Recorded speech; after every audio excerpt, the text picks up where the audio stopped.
They told me to stay in my lane. Pour coffee, clear plates, smile politely, and disappear.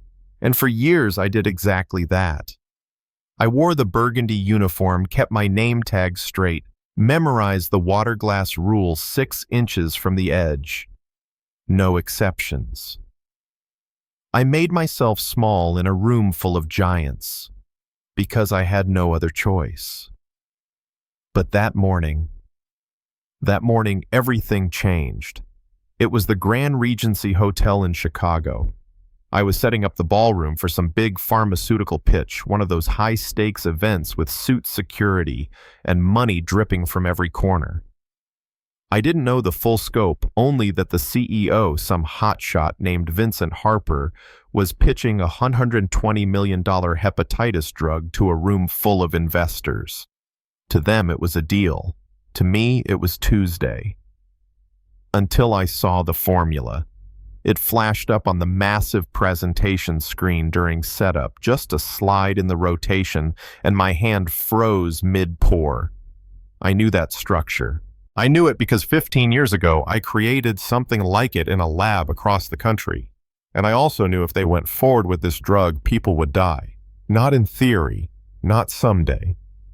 3 months in their livers would fail, and no one would see it coming.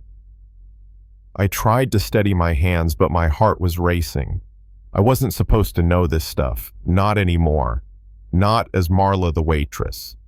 But once you've seen death wear a lab coat, you don't unsee it. Vincent Harper was the kind of man who filled a room before he even walked into it. Silver hair, $3,000 suit, ego to match. He glanced at me like I was part of the decor, said, and I quote, "Make sure you stay invisible today. We don't need distractions while we make history." History, huh? I tried the subtle route first. Approached his assistant quietly, respectfully. "Ma'am, I think there's a problem with the compound. The interaction between the A7 and B3 pathways." She didn't even let me finish. Her eyes went cold. "Service issues go to the banquet manager," she said. Next thing I knew, Harper's voice boomed across the ballroom. "Is this waitress giving you chemical advice?" He laughed, sharp, cruel. "Let me guess. Watched a few episodes of Grey's Anatomy." And the room laughed with him. Right then, I had 2 choices. Shrink back into the shadows or risk everything.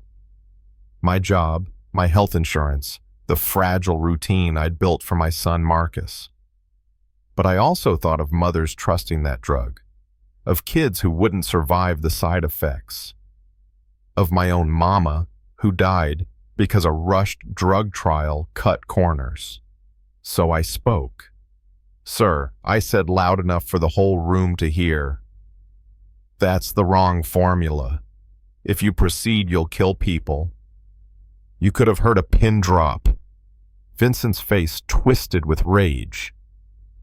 "Security," he snapped. "Get her out of my sight. She's mentally unstable." They escorted me out like I was a threat, like I was crazy, like I hadn't once published peer-reviewed papers with my name right on top. But fate's funny. A security guard, young guy, kind, eyes leaned in as we reached the service exit. "My grandma's on the waiting list for that treatment," he whispered. "Should she wait?" I looked him dead in the eye. "Tell her to wait for anything else." He paused, then slipped me a side key card. Loading dock. Broken camera. 15 minutes during shift change, if you're not done yet. I wasn't. 15 minutes later, I was back. Not as a waitress. Not as a ghost in a uniform. But as the only person in that entire ballroom who understood what was actually at stake. I waited for Harper to hit his final crescendo, the revolutionary formula slide behind him, glowing like a trophy, and I stepped into the light. "That's the wrong formula," I said again, calm but firm, "and I can prove it." The investors turned. So did the cameras. And surprisingly, mercifully, one man at the head table raised his hand. Nathan Ellis. He was the chairman of a major pension fund. Quiet, powerful, and clearly curious. "Let her speak," he said. Vincent tried to shut it down. She's a coffee server with delusions of grandeur, but Nathan wasn't having it. A coffee server who just gave you a very specific warning. So, let's hear her out. I walked up, pointed to the molecular bond on the screen, and explained in plain English how the compound would metabolize into a liver toxin within 12 weeks. I told them about a trial that got buried in 2009. I laid out the patterns, the enzyme pathways, the inevitable deaths. And then, like a gift from the universe, another voice rose behind me. She's right. It was Dr. Elaine Monroe, the company's head of research, who had been shoved into silence for months. I raised these concerns, she said, but Vincent overruled me, said the profit margins outweighed the risk. Suddenly, phones were out, investors searching, data popping up, murmurs turning into full-on panic. Then someone pulled up an old academic paper. My name on it. MIT doctorate. 15 published works. One of them, cited by Vincent himself years ago. He turned gray. I built this company, he shouted. She was fired for incompetence. No, I said, locking eyes with him. I was blacklisted for refusing to stay quiet when your kind decided profit was worth more than lives. And then just like that, the empire began to crumble. The investors walked. The board stepped in.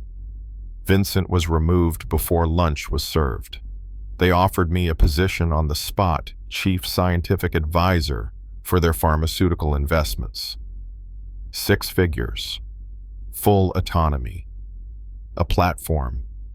I asked for something else too. A scholarship fund for underrepresented students in science. A clinic in the South Side where people like my mom could get real treatment, not experiments disguised as miracles. They agreed. 2 weeks later, I stood in my new office window, view my son's picture framed on the desk. People knocked before entering now. Called me doctor again. Funny though. I still made my own coffee. Habit, I guess. Vincent. He came back, resume in hand, asking for a junior analyst job in quality control. Said he wanted to make things right. I offered him an unpaid internship. 6 months. Supervised by a former server now finishing her nursing degree. He took it. Call that petty. Call it justice. Call it balance. But let me ask you this. When you see someone in a uniform serving cleaning, standing quietly in the back, do you really see them, or do you assume they're exactly where they belong?